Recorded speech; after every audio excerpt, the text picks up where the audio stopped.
en Análisis Situacional. Te preguntaba, Vladimir, si la crítica a los procesos progresistas, a los gobiernos populares en América Latina, ni siquiera me refiero solo a Venezuela, no esconde una tentativa de despojar también a los sectores populares de sus banderas históricas, de justicia, de igualdad, por una mayor... Pues te digo... Depende de quién la haga. Te doy un ejemplo.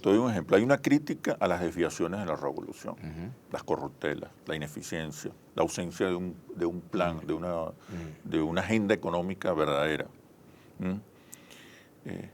Pero no se habla de los avances, es decir, de los avances que ha habido en vivienda, participación, protagonismo popular, organización popular, las políticas de integración regional.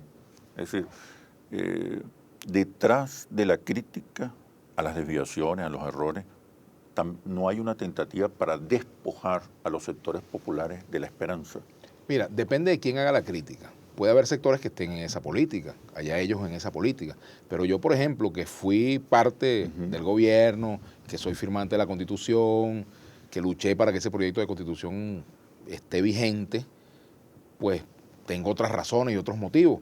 Y no solamente yo, sino el propio pueblo que antes apoyaba mayoritariamente al gobierno de Chávez y que incluso durante buen tiempo apoyó mayoritariamente también al gobierno de Maduro, pues ha venido dejando de apoyar.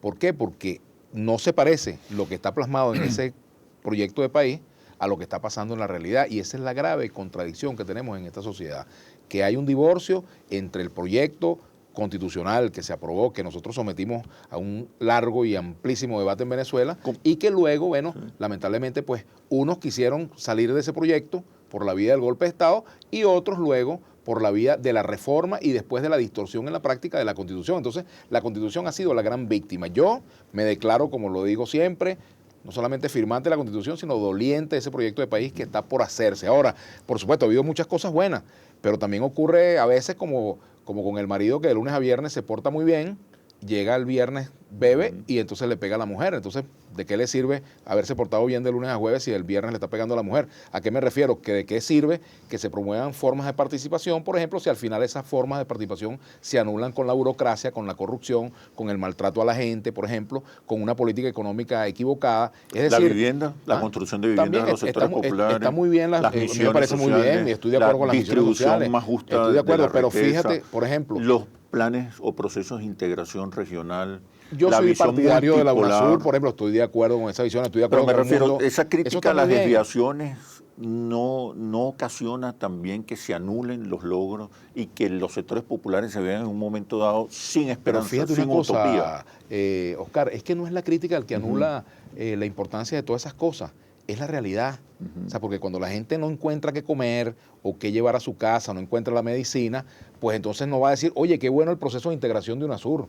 Oye, qué bueno que Venezuela ahora está promoviendo una iniciativa como Petrocaribe. Por ejemplo, la gente está viendo su propia realidad y esa propia realidad la contrasta con el discurso de mucha gente que tiene posiciones de dirigencia y están divorciadas de lo que está pasando. Ese es el grave problema. Pero la pregunta es, ¿cómo evitar que la crítica verdadera, basada en las desviaciones reales, cómo evitar que eso también signifique que los sectores populares se queden sin esperanza? Es que, perdóname, porque una persona critique los sectores ¿dónde populares. quedan las banderas? Más ¿Dónde bien, quedan las banderas sociales, pero más bien, políticas? Oscar, por todo lo contrario, cuando se promueve la crítica y se acepta la crítica, esa actitud de aceptar la crítica y de actuar en consecuencia, lo que hace que la gente recupere la esperanza, lo que hace que la gente pierda la esperanza es precisamente los oídos sordos frente a la crítica, el estigmatizar al que critique, que entonces calificarlo de traidor, de vende patria, de vendido al imperio, de que se pasó para el enemigo, que si saltó la talanquera, todo ese tipo de calificativos que hoy en día tendría que aplicársele a ese 60-70% de gente que antes votaba por el chavismo y ya no lo hace, porque está descontento, se queda en su casa o vota por la oposición. Entonces, allí lo que tiene que haber es un proceso de profunda revisión, íntima revisión, para ver por qué esa gente que me acompañaba ayer, hoy me cierra la puerta, hoy no quiere escucharme, hoy me ve como un estafador en cuanto a la esperanza que les vendí y no lo cumplí. Es decir, es un proceso que tiene que ir acompañado de una autocrítica con hechos concretos. Entonces, por eso A mí me gusta la idea pues del diálogo, porque si el diálogo se asume con sinceridad, cada uno de los actores tiene que admitir los errores que ha cometido y entender que el otro quizás tiene puntos de vista que deben ser comprendidos. Y que hay una nueva realidad. Hay una nueva realidad a la cual hay que enfrentarla. Muchísimas Te gracias agradezco mucho por este análisis situacional. Muchas gracias. Y ahora las conclusiones. La lucha política es una lucha simbólica, es una lucha por la conciencia de los ciudadanos. Es imposible separar comunicación y política. Por tanto, resulta crucial profundizar el proceso de democratización de la comunicación en Venezuela, mediante el establecimiento de marcos constitucionales y leyes específicas, con el objetivo de superar las desigualdades mediáticas existentes y desmonopolizar la palabra, en función de un mayor pluralismo y participación social.